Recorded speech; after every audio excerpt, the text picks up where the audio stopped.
देशों ने हाल ही के दिनों में एक व्यापक आर्थिक प्रगति को महसूस किया है और दोनों ही देश अपने मिलिट्री पावर्स को अपग्रेड करने में लगे हुए हैं।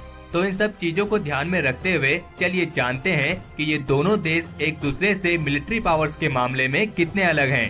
So without wasting any time let's बात करते हैं इन दोनों देशों की पॉपुलेशन और इकोनॉमी की।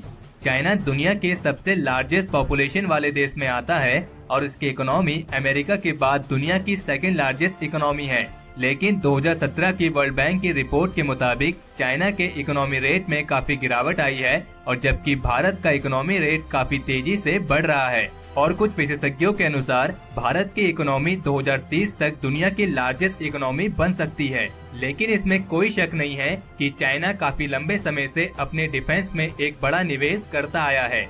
चाइना की जीडीपी 11 ट्रिलियन डॉलर है और इसका साल का डिफेंस बजट 146 बिलियन डॉलर है। और चाइना अमेरिका के बाद दुनिया का दूसरा ऐसा देश है जो डिफेंस पर काफी बड़ी मात्रा में निवेश करता है।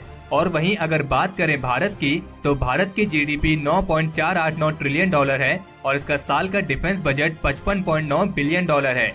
और इसके साथ ही भारत दुनिया में अमेरिका, चाइना, रशिया और सऊदी अरेबिया के बाद 5वां ऐसा देश है जो डिफेंस पे काफी बड़ी मात्रा में निवेश करता है। अगर बात करें इन दोनों देशों के मिलिट्री पर्सनल्स की स्ट्रेंथ की, तो चाइना में 2.3 मिलियन यानी 23,35,000 एक्टिव फ्रंटलाइन पर्सनल्स हैं और 14,52,500 एक्टिव रिजर्व पर्सनल्स हैं। और जबकि भारत में 14,62,500 एक्टिव फ्रंटलाइन पर्सनल्स हैं और 11,55,000 एक्टिव रिजर्व पर्सनल्स हैं। तो चलिए बात करते हैं इन दोनों देशों की लैंड बेस्ड मिलिट्री पावर की। चाइना की लैंड बेस्ड मिलिट्री पावर में 9,150 tanks, 4,788 armoured fighting vehicles, 1,710 self propelled guns, 6,246 towed artillery और 1,770 मल्टीपल लॉन्च रॉकेट सिस्टम्स हैं।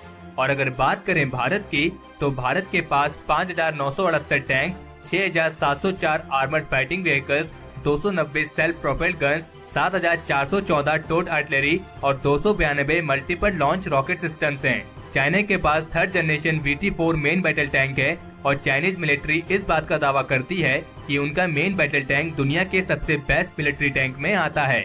और इसके अलावा चाइनीज मिलिट्री के पास टाइप 99 और 96 मिलिट्री टैंक्स की एक लार्ज फ्लीट भी मौजूद है। और अगर बात करें भारत की, तो भारत के पास थर्ड जनरेशन का Arjun mark 2 main battle tank है और इसके अलावा भारत के पास रशियन में T-72 और T-90S मेन बैटल टैंक्स भी मौजूद हैं। और 2017 की कुछ रिपोर्ट्स के मुताबिक भारत करीब 1,000 T-90S टैंक्स को अपग्रेड करने के लिए एक बड़ा निवेश करने जा रहा है। और इसके साथ ही भारत एक फील्ड आर्टिलरी रैशनलाइजेशन प्लान को भी इनिशिएट करने जा रहा है, जिसके तहत भारत करीब 3,000 से लेकर 4,000 पीस ऑफ न्यू आर्टिलरी पर करीब $3 बिलियन का निवेश करेगा। चाइना की टैंक फोर्स अमेरिका और रशिया के बाद दुनिया की तीसरी सबसे बेस्ट टैंक फोर्स में आती है, लेकिन इंडिया भी इस लिस्ट में ज्यादा पीछे नहीं है, क्योंकि इंडिया की टैंक फोर्स दुनिया की चौथी सबसे बेस्ट टैंक फोर्स में आती है। तो चलिए बात करते हैं दोनों देशों की एयर बेस मिलिट्री पावर की। कुछ विशेषज्ञों का मानना है कि चाइनीज एयरफोर्स 2030 तक अमेरिका के बाद दूसरी मोस्ट लीथल एयरफोर्स बन जाएगी। चाइनीज एयरफोर्स में टोटल 2,955 एयरक्राफ्ट हैं, जिनमें 1,300 फाइटर एयरक्राफ्ट शामिल हैं। चाइनीज एयरफोर्स में Su-35 और Su-27 जैसे बेस्ट फाइटर एयरक्राफ्ट भी मौजूद हैं। और इसके साथ ही चाइना ने चेंगडू J-20 और चेंगडू J-31 स्टील्थ फाइटर्स को भी विकसित किया है, जो एक बेमिसाल इंजीनियरिंग का बेहतरीन उदाहरण है। और इसके अलावा चाइनीज एयरफोर्स में टोटल 912 हेलीकॉप्टर्स हैं, जिनमें 206 अटैक हेलीकॉप्टर्स शामिल हैं। और अगर बात करें इंडियन एयरफोर्स की, तो इंडियन एयरफोर्स पर्सनल्स और एयरक्राफ्ट के मामले में दुनिया की चौथी लार्जेस्ट एयरफोर्स में आती है। और इंडियन एयरफोर्स में टोटल 2,102 एयरक्राफ्ट हैं, जिनमें 900 फाइटर एयरक्राफ्ट शामिल हैं। और इंडियन एयरफोर्स के पास भी Sukhoi Su-30 MKI, Mikoyan MiG-29 और डसॉल्ट मिराज 2000 जैसे फाइटर एयरक्राफ्ट भी मौजूद हैं। इसके अलावा इंडियन एयरफोर्स के पास टोटल 666 हेलीकॉप्टर्स हैं, जिनमें केवल 16 ही अटैक हेलीकॉप्टर्स हैं।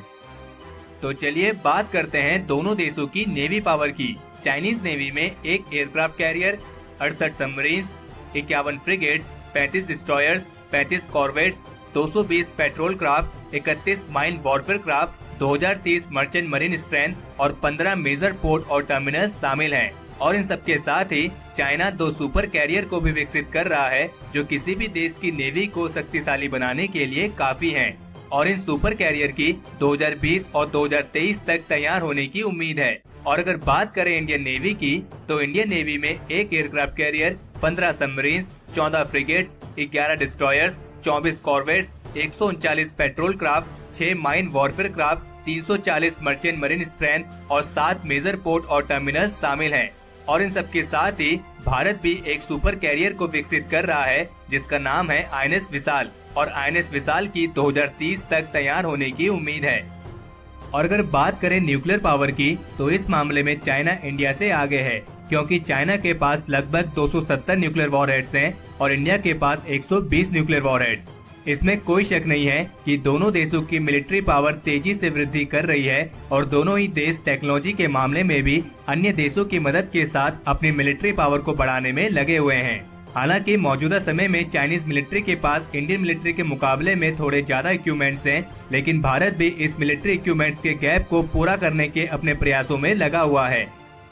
तो हमारे आज के इस एपिसोड के लिए इतना ही। अगर इस वीडियो को लेकर आपका कोई सुझाव या सजेशंस हो तो उसे कमेंट सेक्शन में शेयर जरूर करें। और अगर आपको ये वीडियो पसंद आई हो तो इस वीडियो को लाइक करें और अपने फ्रेंड्स के साथ शेयर करें। और अगर आपने अभी तक चैनल को सब्सक्राइब नहीं किया है तो चैनल को